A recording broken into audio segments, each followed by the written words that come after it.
Olá a todos vocês. Estamos aqui para dar continuidade às nossas aulas de modo gravado. E a aula de hoje é uma aula um pouco especial, porque nós vamos entrar numa nova parte do conteúdo do primeiro ano. Até a última aula, nós tivemos contato com uma abordagem que era a abordagem da cinemática. A cinemática, ela estudava a caracterização dos movimentos e não era levado em conta o que as causava e quais as consequências de determinado fenômeno. A partir de hoje, as aulas, elas fazem parte de um bloco relacionado ao que nós chamamos de dinâmica. A dinâmica, ela estuda as características e o que leva a ocorrer cada um dos tipos de fenômeno. Então, sabendo disso, nós podemos, por exemplo, fazer algumas perguntas. Por que quando o ônibus freia ou acelera, somos empurrados para frente ou para trás? Por que precisamos utilizar o cinto de segurança quando estamos no carro?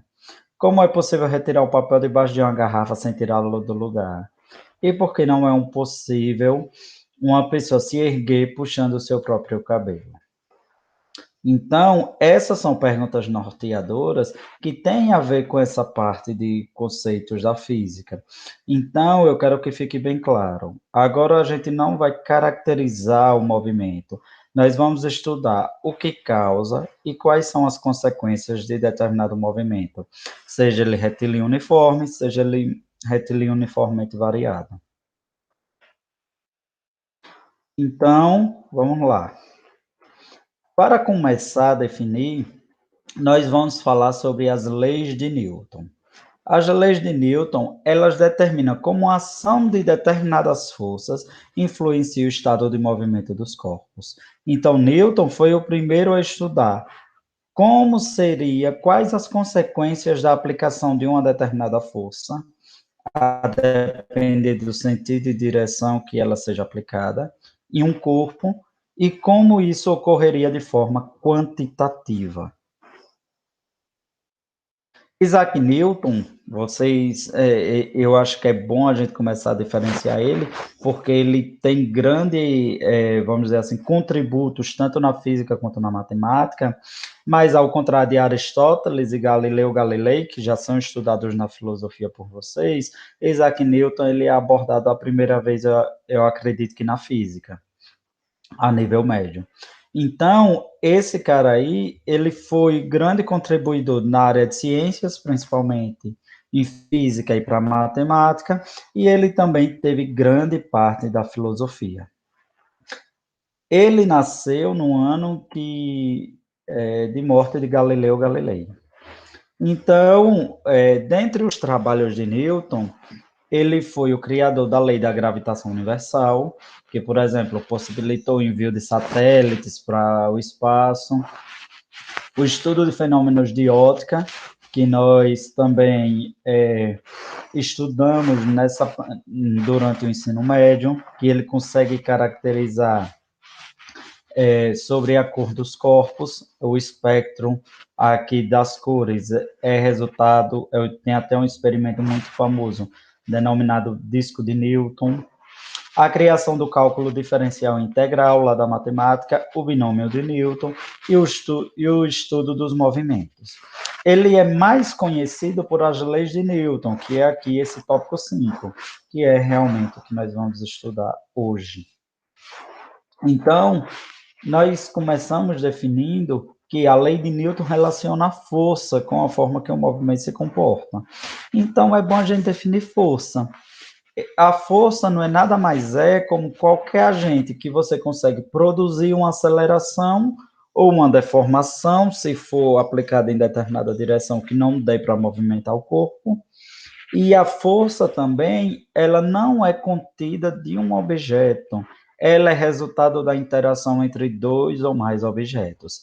Tinha até um desenho muito famoso lá na década de 90, que era o He-Man, que ele falava, eu tenho uma força.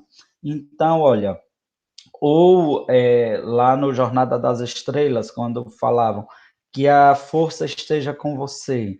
Então, a força, ela não é propriedade de um corpo, ela não é um ente de um corpo, ela é resultado da interação. Ou seja, para ter força, é necessário ter interação. Então, o corpo não tem força, ou ele aplica força, ou ele recebe força. Então, força é interação. Sabendo disso, o principal instrumento para medir a força é o dínamo. O dínamo, por exemplo, eu acredito que vocês que têm acima de 15 anos, a grande maioria, foram pesados por um dínamo, aquelas balanças de medir bebê dentro da sacolinha. Ali é um dinamômetro. Então, aqui você tem que o dinamômetro, ele mede a força. Então, vocês provavelmente já tiveram, digamos assim, a força-peso de vocês aferida via o dínamo e, consequentemente, a massa em quilogramas. Então, existem 4 tipos de forças fundamentais na natureza. Então, essas 4 tipos, elas englobam todas as forças que tem na natureza. A força nuclear forte, ela mantém o núcleo coeso, é a interligação lá entre os prótons e os nêutrons no núcleo do átomo. A força nuclear fraca, ela separa, reparte as partículas. Então, ela é responsável, por exemplo, do que ocorre no Sol, a fissão nuclear, a emissão de ondas lá do Sol para cá, é um exemplo de força nuclear fraca. Ela é a interação entre corpos que possuem carga elétrica. Então, se você tem um núcleo, ele é formado por uma nuclear forte, a eletrosfera fica lá orbitando, você tem que é uma força eletromagnética de interação. E a gravitacional é a força de interação entre corpos que possuem massa. Então, você e o centro da Terra, o seu peso é resultado da força gravitacional. Então, são esses 4 tipos de forças fundamentais da natureza. É a mesma ideia do SI. Os outros tipos de força derivam de interações dessas. Então, você tem que essas são as forças fundamentais. Então, olha, para classificarmos as forças, são 4 tipos, mas no cotidiano existem 2 tipos de força. Classificamos as forças em 2 formas. São as forças de contato. Então, contato, como o próprio nome já diz, ela surge da interação direta entre 2 corpos. Então, a mãe aí empurrando a bicicleta é uma força de contato, ela está aplicando aí esse rapaz aí puxando esse carro, esse transporte, é uma força de contato. Ele não consegue fazer sem uma interação física com o meio, ou com o material, né? Outro exemplo aí, essa moça levantando esses pesos, força de contato. Cabo de guerra, força de contato. Essa mola aí trepidante, força de contato. Então, as forças de contato necessitam de um contato direto, físico, material entre os corpos. Então, quando puxamos ou empurramos o corpo, é uma força de contato. Já o outro tipo de força é a força de campo. Então, essas forças atuam a uma determinada distância, dispensando contato. Então, você coloca qualquer material metálico e aproxima de um ímã, você tem que vai haver um deslocamento, uma movimentação nesse sentido. Por quê? Porque é uma força de campo, ela consegue atuar à distância. Então, toda a força eletromagnética, ela é uma força de campo. Outro exemplo, voltando aqui ligeirinho, o satélite e a Terra, ele é uma força interacionista. Você não tem nenhum fio que liga o satélite, por exemplo, de transmissão de canais televisivos para a sua casa. Você tem o quê? Você não tem nenhum fio de contato entre o satélite e sua casa. Você tem apenas a interação gravitacional, porque ambos possuem massa. Então, é uma força de campo, não necessitou do contato direto. Então, sabendo disso, nós podemos entrar para as leis da dinâmica, porque nós estudamos que Newton, ele fundamentou a ideia de interação de força.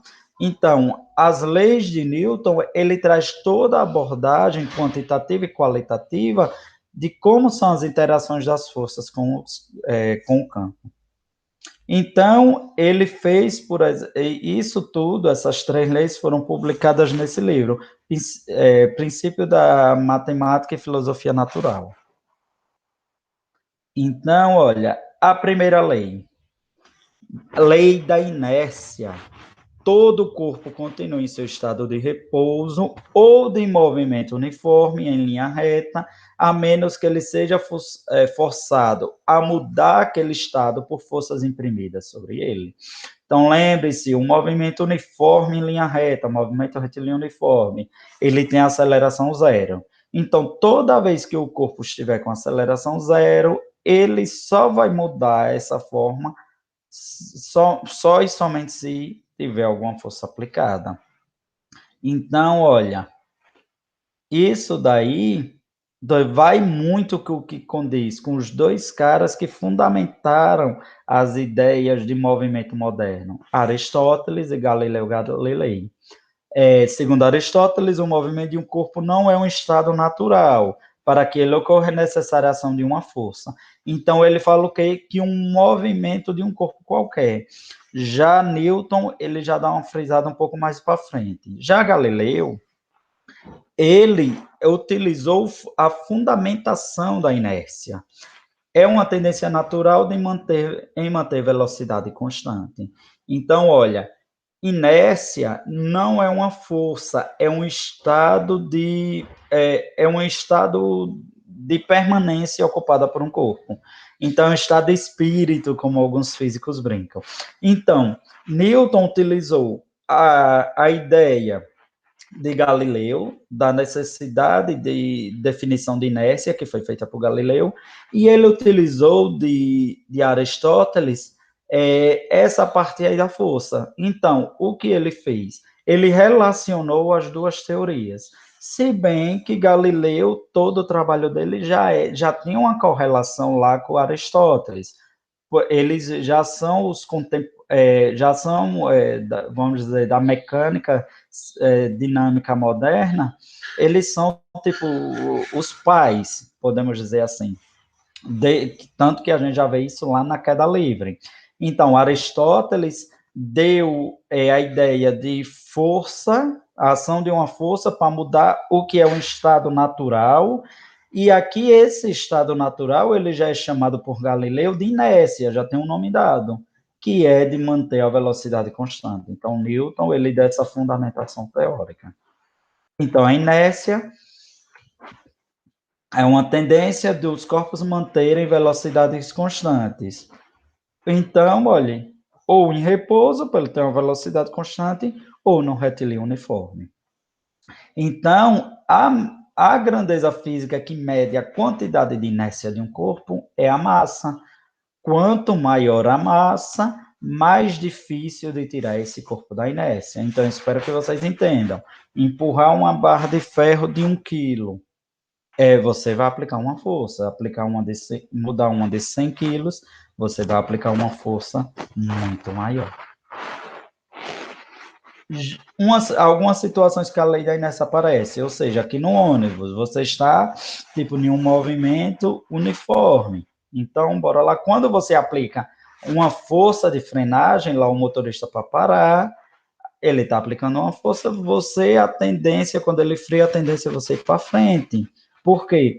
Nós vamos ver mais para frente que é a ideia de conservação das forças. Então, você está lá, você deve, sua tendência é você continuar aquele movimento para frente. Mas ele fez uma força retrógrada, então você sente agora o impulso. Já quando ele acelera, é a tendência que você tem de estar parado. Então, é como se você estivesse parado e alguém lhe puxasse para frente. Como tendência, você vai para trás. Já esse outro sistema aqui, ela da primeira lei, ela só vai sair desse ponto se realmente haja aplicação de uma força, senão esse conjunto aí não vai ser puxado, obviamente. Então, toda vez que vocês verem nenhuma prova, nenhum vestibular, nenhum concurso, falando sobre o cinto de segurança, o cinto de segurança, ele é o exemplo da primeira lei de Newton. Nunca esqueça, cinto de segurança, airbag, é a primeira lei de Newton. Por quê, professor? Ele só vai ser acionado se você aplicar alguma força sobre ele. Então, o seu cinto está lá. Se você for para frente, ele vai ter o que nós chamamos de um empuxo para trás. Então, a ideia é o seguinte: o cinto de segurança ele é importante porque ele diminui muito o seu choque, possível choque, principalmente da região do rosto e da cabeça, com o para-brisa, com o volante, e de você ser atirado do carro em algum sinistro, em alguma questão de, digamos assim, de acidentes. Então, falou de cinto de segurança e falou em airbag, é a primeira lei de Newton. Então, olha, de acordo com a lei da inércia, força é o agente que altera a velocidade do corpo, vencendo assim a tendência natural de manter o equilíbrio, ou seja, o equilíbrio é a inércia.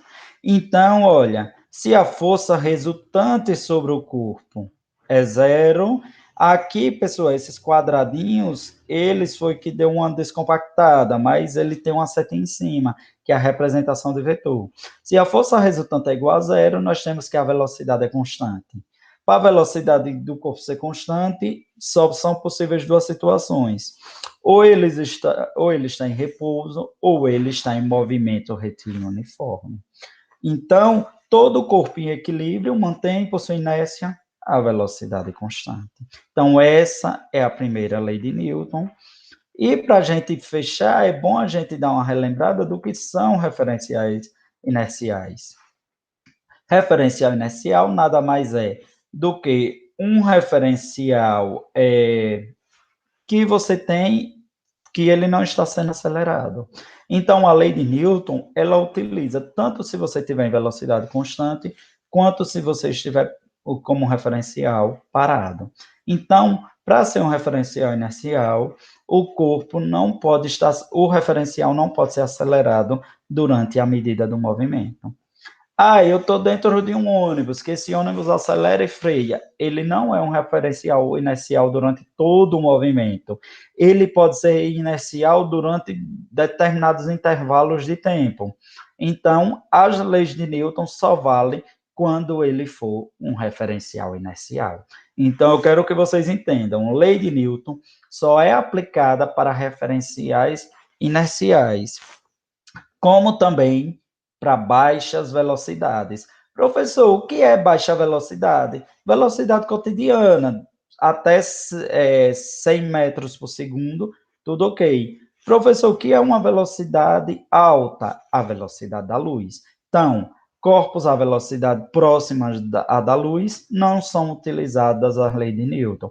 Ou seja, você tem lá um meteoro passando em determinada região. Esse meteoro, ele está numa velocidade próxima à velocidade da luz. Você tem que ele não obedece às leis de Newton. Então, você tem aí, olha, a ideia é essa. Por que uma caixa não consegue ficar dentro de um ônibus ou acima de um ônibus de uma maneira que ela não caia? É porque realmente ele não é um referencial inercial, porque ele pode ser acelerado e freado.